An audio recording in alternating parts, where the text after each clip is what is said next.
on branche notre pompe. Tac, on allume. Bonjour les agris, merci à notre partenaire qui nous permet de faire la vidéo que vous allez voir. Je vous mets un lien dans la description si vous souhaitez en savoir un peu plus. Allez, on y va. Aujourd'hui, je me rends à Rouessé-Fontaine pour rencontrer Meggy Belt avec qui on va parler des bougies poreuses.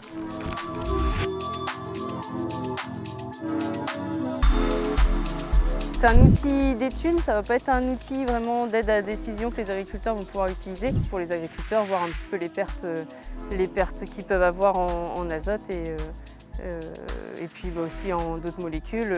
Il y a aussi une problématique phyto bien sûr dans ce captage comme plusieurs captages en Sarthe. C'est le site PEP qui nous a demandé de travailler là-dessus pour voir justement le lessivage en fait, de l'azote au niveau des sols.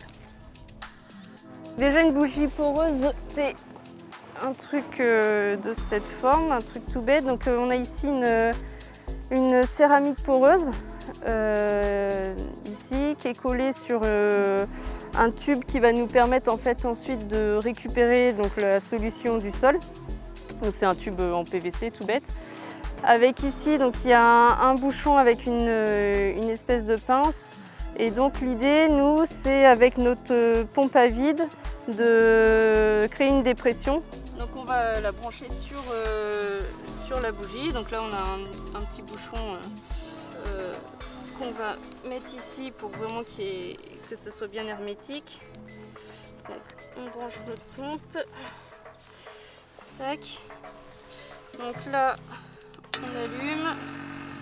Différence de pression entre l'extérieur et l'intérieur et donc la solution du sol va venir en fait en bas de au niveau de la bougie, au niveau de la céramique poreuse. Donc après nous on utilise un flacon de prélèvement qui ressemble à ça qu'on branche du coup sur la pompe à vide et ce petit tuyau là on l'insère en fait ici pour récupérer la solution qui est au fond de la bougie.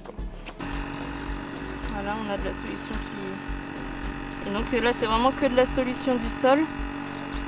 On n'a pas la solution de l'eau de pluie, par exemple, qui aurait pu percoler. Justement, on avait bien calfeutré les bougies pour pas avoir la solution, les pluies. Ouais, donc là, on a 3 bougies ici, donc une à 3 horizons différents, 30 cm, 60 cm et 90 cm de profondeur. Nous, on avait choisi de prélever tous les 15 jours.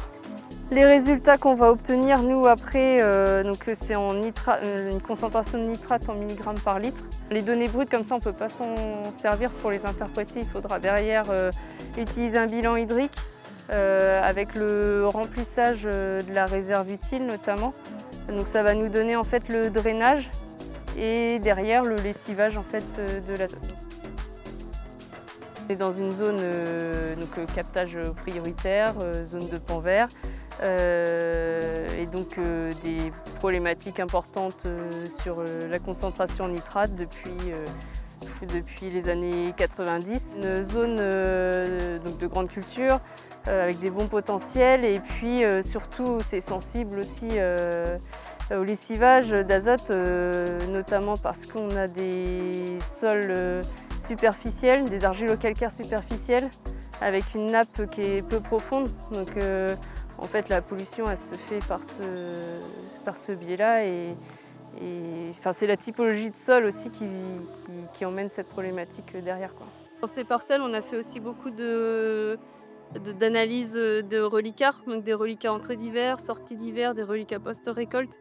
Donc on pourra aussi coupler ces données de reliquats avec les analyses qu'on va avoir là pour les bougies poreuses. Donc on va avoir un pool de données qui pourra être intéressant pour l'interprétation.